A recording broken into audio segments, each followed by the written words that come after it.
Ito is Master Hokage. Please like, follow. Tsaka watch nyo din yung mga reels ko.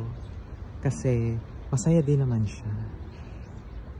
More on sa mga pictures kasi yung nilalagay ko dun eh. Hindi talaga siya video. So nung nakita ko na meron akong bonus eligibility, ay naku, green up ko talaga. Ayan ito yung pinaka-closer look ng cherry blossom.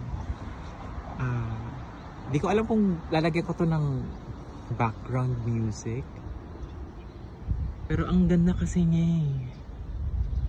Ito yung cinematic option ng iPhone. Na more on sa cherry blossom lang talaga tayo nakatuon. Ayan. Yan yung daan mo. Ngayon kasi patapos na yung vlog ko. Kaya tatawid na tayo.